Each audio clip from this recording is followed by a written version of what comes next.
dar între Black Ops și Shiro.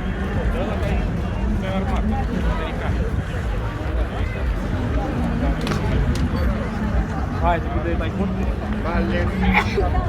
Typhoon.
din România cu membri activi din Constanța și din București. Peste 400 de folositori Vespa din România sunt conectați într-o comunitate activă și unită. Cei mai implicați se întâlnesc. Aproape că nu ne dăm seama dacă zgomotul vine de la motoarele durate sau de la motoarele aeronavelor. Haideți să-i salutăm, să-i aplaudăm pe toți acești protagoniști.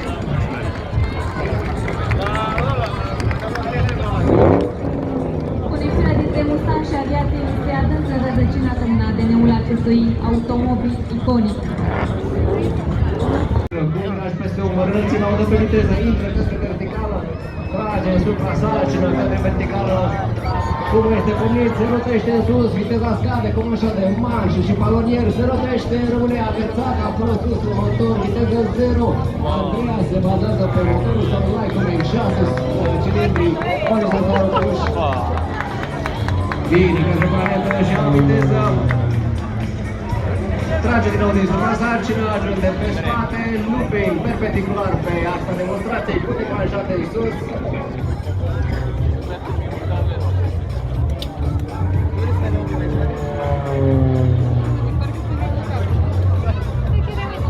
Andreea Băresaru este cea mai tânără membră și singura membră a formației Hops of Romania, care deschide astăzi acest meeting aeronautic Black Series 2025.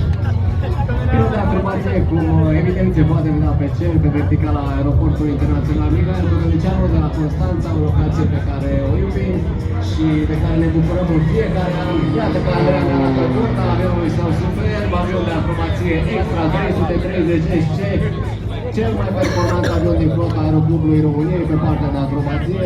Iată că Andreea profită la maxim de performanțele acestui avion, se rotește în grie și cade către planetă și aminte de dictație din pasagile din nou și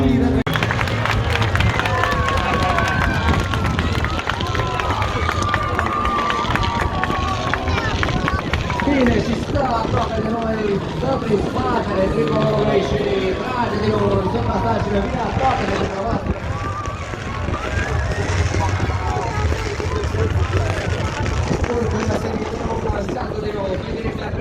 Vine din nou în viteză și trage din nou supra-sarcină plus 4G, ajunge pe spate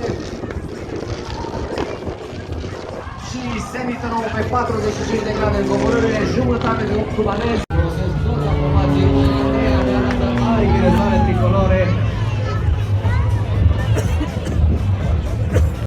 Coboară aproape de noi, durează motorul la maxim și acesta este salutul pilotului. Haideți să mai arătăm și noi pe Andreea.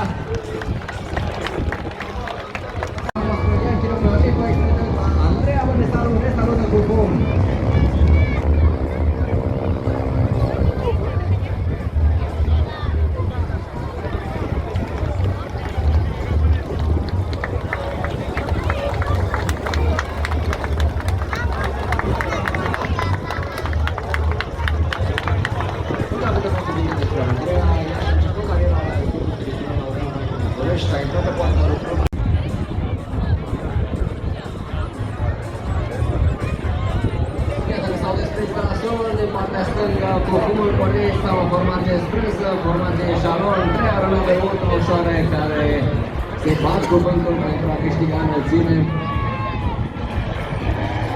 Briza mării care ne întâmplă an de an la Constanța, pe care ne face de 3 aeronave ultra ușoare motorizate. Doamnelor și domnilor, din partea stângă, Madeline, Eduard și Mircea, The Pelicans!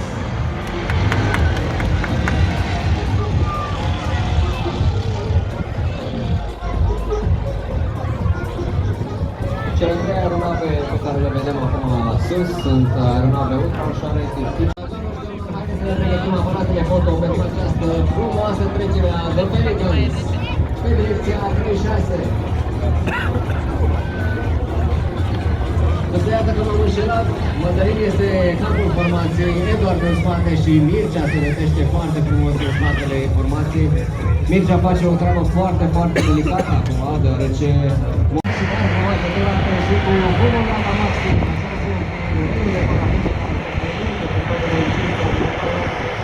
Mădălin, Eduard și Mircea, pentru dumneavoastră astăzi, sunt 2025.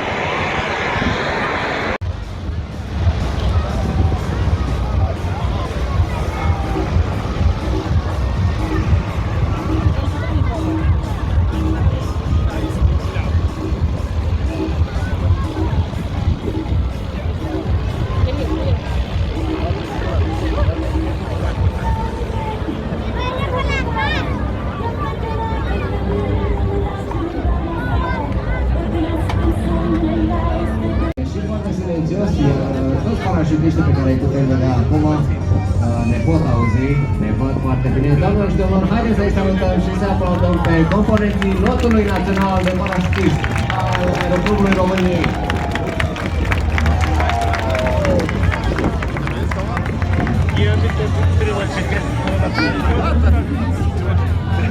În timp ce aceștia analizează, colegilor urmează în partea stângă, putem să vedem și formația voluntarii, 2 parașutiști care sunt prinși unul de celălalt.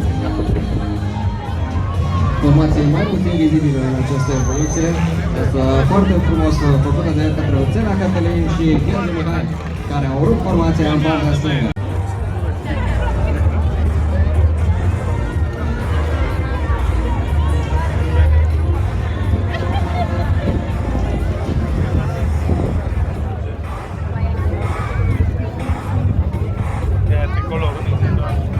Ultimul, dar nu cel din urmă, Stalin Span, care poartă acea gigantică frână în spatele său, însă un simbol foarte, foarte important pentru noi este vorba despre trofeul României care aterizează acum în fața noastră. Doamnelor și domnilor, haideți să aplaudăm și să salutăm încă o dată pe parașutiștii Aeroclubului pentru prima lor trecere la Lecție Show 2025. Haideți să aplaudăm pe Hoxo România!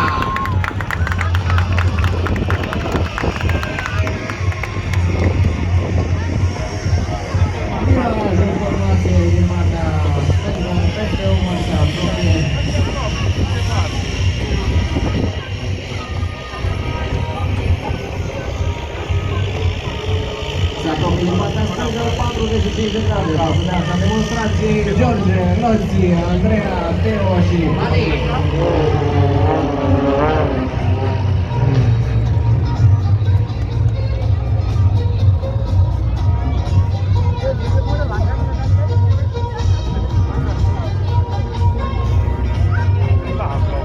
Se pare că îi scutură puțin control Dobrogei, să nu e prima dată când o fac și iată că ei reușesc să mențină o formație strânsă.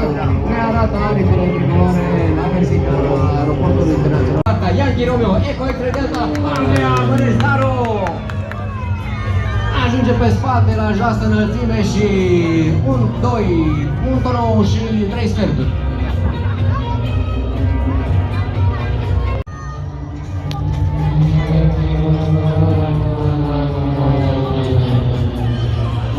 Foarte simplu de executat din punct de vedere al sportului acrobatic, atunci când ești singur, desigur.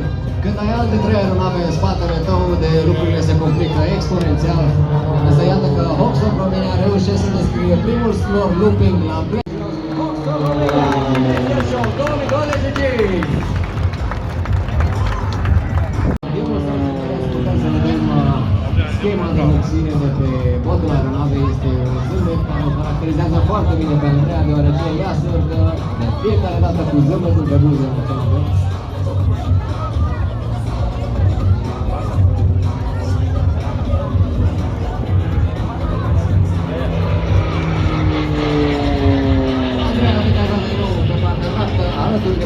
Cu stilul său violent, 45 de grade în sus și comandă de marșă și palonie declanșată negativă, Vali Caval!